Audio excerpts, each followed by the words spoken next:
Una grande domanda: quando e perché acquistare attrezzatura nuova per il nostro lavoro? Se ti piace la fotografia e ti piacciono i video, sicuramente spesso vai a consultare i negozi in cui vendono materiale dedicato a questo mondo per vedere ad esempio le ultime lenti uscite, gli ultimi cavalletti, gli ultimi accessori. Dai, sappiamo e facciamo parte tutti di questo mondo bellissimo che comunque ogni cosa che esce ci ingolosisce, ed è anche giusto così.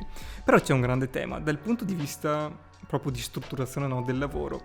Ha senso acquistare per voglia o comunque quando vediamo magari che esce una cosa, una chicca nuova, o per necessità? Esistono queste due scuole di pensiero, no? Quindi esce una cosa nuova, tipo esce la nuova GoPro Hero 10 o esce il nuovo Mavic Air 3 e uno ci va subito sopra perché comunque corre e sta dietro l'innovazione, piuttosto che magari aspettare che ci sia proprio la necessità di un lavoro con quel tipo di attrezzatura e quindi solo nel momento in cui c'è quella necessità di lavoro andare a comprare quel tipo di attrezzatura. Non so qual è giusto tra queste due visioni. Io comunque vi do la mia personale, che spero che possa essere di aiuto, o comunque spero che sia un consiglio che magari sia spunto di riflessione per la strutturazione del proprio archivio, no?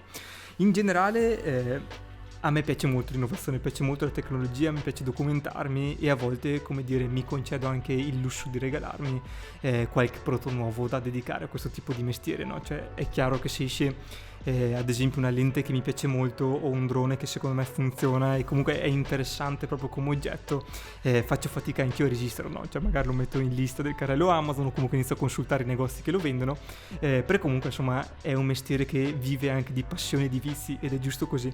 Però dal punto di vista proprio lavorativo sto notando che comunque se vogliamo diciamo mettere sulla bilancia sia il piacere di avere materiale nuovo da utilizzare che anche il ritorno economico, è chiaro che devo un pochino bilanciare questi due mondi. Secondo me oggi, o comunque quello che applico io diciamo quando mi capitano dei lavori, è cercare di fare dei lavori che mi piacciono, cercare di fare dei progetti che mi sento molto legato e so che posso dare il mio contributo e avere di conseguenza l'attrezzatura che mi permette di esprimermi al meglio. Questo cosa significa? Significa che solo nel momento della necessità, e se non ho quel tipo di attrezzatura, inizio a procurarmela o inizio a lavorarci sopra per ottenerla ad esempio tramite noleggio.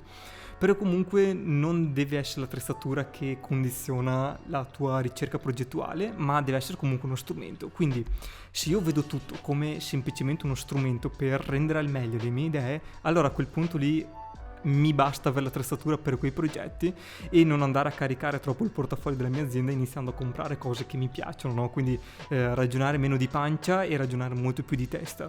Secondo me ha senso sempre ragionare per necessità, per comunque garantire dal punto di vista proprio lavorativo un equilibrio tra il piacere di utilizzare determinati tipi di attrezzature e comunque avere una rendita economica insomma sufficiente e non sperperare tutto appunto sull'acquisto di nuova attrezzatura.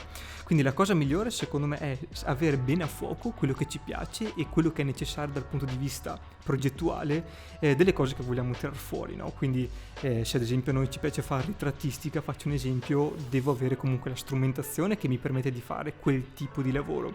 Però questo non esclude che una volta raggiunto un certo tipo di base non ci investo più, perché comunque la strumentazione diventa una cosa che ho. Quindi dopo questo giro di parole immenso, qual è la cosa che ti consiglio? La cosa che ti consiglio è semplicemente una. All'inizio ha senso muoversi un pochino di pancia, cioè cercare quello che piace, quello che ci piacerebbe affrontare, perché è giusto sognare. Però quando si inizia a ragionare con un senso lavorativo, con un senso di impresa, con un senso anche di gestione economica delle proprie attività, secondo me bisogna iniziare ad acquistare attrezzatura nel momento della necessità o per prendere nuovi trend. Ad esempio voi intercettate che ci può essere il bisogno di iniziare a fare una fotografia a 360 gradi, non avete la strumentazione, ve la procurate e iniziate a raccontare sul mercato che siete in grado di fare quel tipo di lavoro, e quello ha tantissimo senso. Però è chiaro che il mondo della fotografia e del video è così espanso ed è così ampio che ormai è difficile riuscire a coprire tutti i settori. Secondo me ha senso ragionare un pochino per dove ci piacerebbe andare noi e un pochino anche in base alla richiesta dei nostri clienti, per tenere un equilibrato modo di ragionare tra appunto quello che ci piace e quello che ci viene chiesto, in maniera che sia un percorso ben fatto, ma soprattutto che non sia troppo dispendioso, anche perché tenete in mente solo una cosa, che essendo che alla fine sono tutti oggetti tecnologici, invecchiano molto precocemente. Se voi fate caso, i droni ne escono uno al giorno, corpi macchina ne escono tipo esce la versione nuova una volta all'anno, la lente c'è sempre la versione aggiornata, quindi se tu stai dietro la tecnologia comunque ci perdi, proprio dal punto di vista economico della cosa. Mentre secondo me avere molto a fuoco quello che ci piace fare e procurarsi l'attrezzatura per fare quella cosa lì sempre al meglio può essere la via giusta per ottenere un lavoro di qualità, divertirci e non spendere un patrimonio dietro l'attrezzatura. Spero che questo video ti sia stato utile. Se ti piace chiaramente mettici un like, scrivimi qua sotto cosa ne pensi e ci vediamo al prossimo video.